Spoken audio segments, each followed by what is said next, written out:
हरि ओम तत्सत्। श्रीमते रामचंद्राय नमः।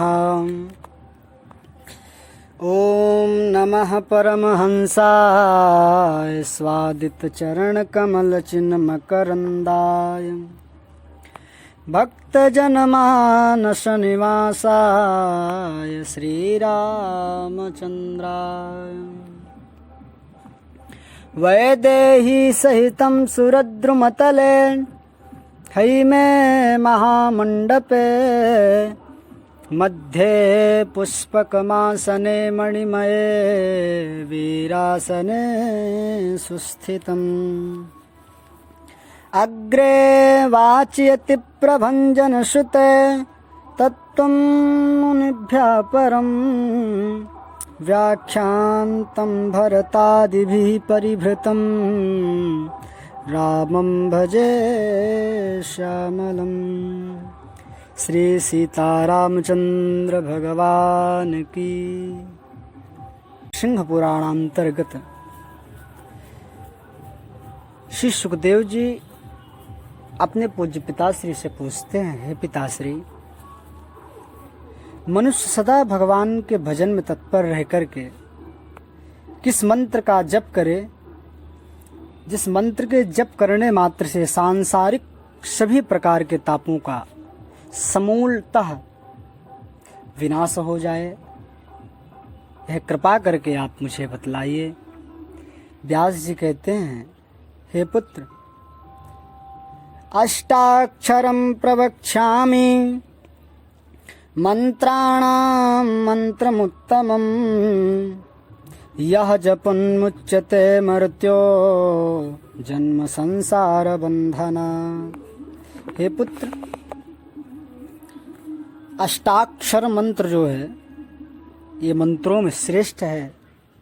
मंत्राणाम मंत्रमुत्तमम, मंत्रों में उत्तम मंत्र है जिसका जप करने मात्र से मनुष्य जन्म मृत्यु के भय से हमेशा हमेशा के लिए मुक्त हो जाता है। भगवान विष्णु ने कृपा करके पहले ही अपने भक्तों के कल्याण के लिए, वैष्णव जनों के हित के लिए, अपने रसिक प्रेमी भक्तों के लिए संपूर्ण वेदों का जो रहस्य है, सार स्वरूप है, उस वेदों का सारभूत मंत्र निकाल करके इस प्रकार अपने भक्तों को भगवान ने उपदेश किया। विष्णुना वैष्णवानां हि हिताय मनुजां पुरा एवं ज्ञात्वा ततो विप्रो हृष्टाक्षरमिमं स्मरेत्। और वह मंत्र क्या है? वह मंत्र है जिस मंत्र को भगवान ने अपने भक्तों के लिए कहा, वह अष्टाक्षर मंत्र क्या है? ओम नमो नारायणायेति मंत्रः सर्वार्थ साधकः भक्तानां जपतां तात स्वर्ग मोक्ष फलप्रदा। वह मंत्र ओम नमो नारायणाय, ये अष्टाक्षर मंत्र है। इस मंत्र का जप करने मात्र से भक्तों को स्वर्ग मोक्ष फल की प्राप्ति होती है। इस अष्टाक्षर मंत्र के जो ऋषि हैं वो भगवान स्वयं श्रीमन नारायण हैं। इस मंत्र की जो छंद हैं भगवती गायत्री हैं, देवी गायत्री हैं, परमात्मा देवता हैं, ओंकार शुक्ल वर्ण है, ना रक्तवर्ण है, मो कृष्ण वर्ण है, ना रक्त वर्ण है, रा कुंकुम रंग का है, या पीत वर्ण का है, णा अंजन के समान कृष्ण वर्ण वाला है, और या वेद वर्णों से युक्त है। अतः यह पूरा मंत्र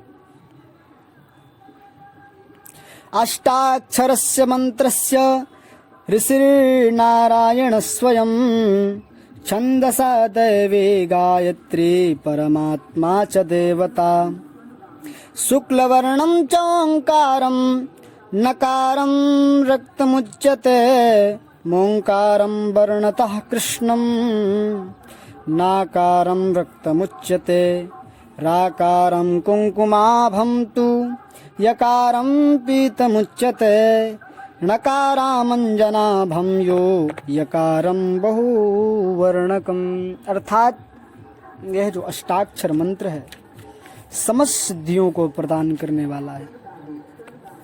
इस मंत्र का जप स्नान करके पवित्र हो करके पाप की वृत्तियों का पूर्णतः परित्याग करके इस मंत्र का जप करें और विशेषतः वैसे तो इस मंत्र का जप अहर्निश कर सकते हैं, लेकिन विशेष रूप में यह मंत्र द्वादशी तिथि को मासी मासी तु द्वादश्याम विष्णु भक्तो द्विजोत्तमः स्नात्वा शुचिर्जपेद्यस्तु नमो नारायणं शतम्। विशेष फलदायी यह मंत्र तब है हर द्वादशी तिथि को प्रातः काल नित्य कर्मों को करने के बाद, भगवान की विग्रह की अर्चना पूजन करने के बाद इस मंत्र का कम से कम 108 बार तो जप करें ही करें। और जो द्वादशी तिथि को इस मंत्र का जप करता है वह निश्चित निरामय परम देव भगवान नारायण को ही प्राप्त करता है।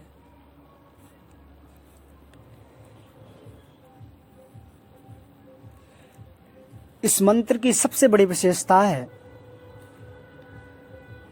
सर्व पाप विशुद्धात्मा सगच्छेत् परमां गतिं प्रथमेन तु लक्ष्येण आत्मशुद्धिर्भविष्यति।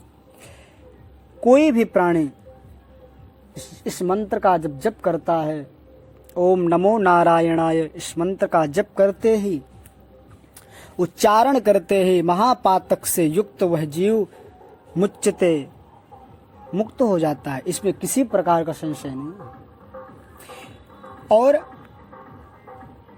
इस अष्टाक्षर मंत्र की संख्या यदि 1 लाख हो गई, 1 लक्ष इस अष्टाक्षर मंत्र का जब पूरा हुआ तो जप करता कि चित्त शुद्ध हो जाता है, जो चित्त में मलिनता भरी है वह दूर हो जाती है। अगर 2 लाख व्यक्ति इस जप को करता है तो उसको मंत्र सिद्धि हो जाती है। 3 लाख के जप करने से मनुष्य स्वर्ग लोक को प्राप्त करता है। चतुर्थेन तु लक्ष्येण हरेः सामीप्यमाप्नुयात् पंचमेन तु लक्ष्येण निर्मलं ज्ञानमाप्नवान्।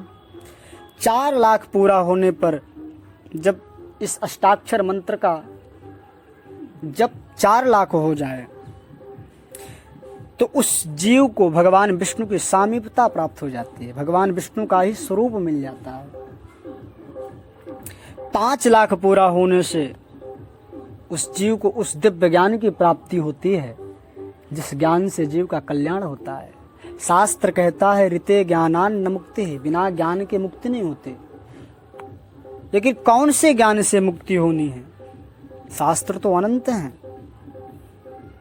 और समय भी नहीं है। तो वेद व्यास जी कहते हैं, हे सुखदेव, इस अष्टाक्षर मंत्र का जो भी प्राणी 5 लाख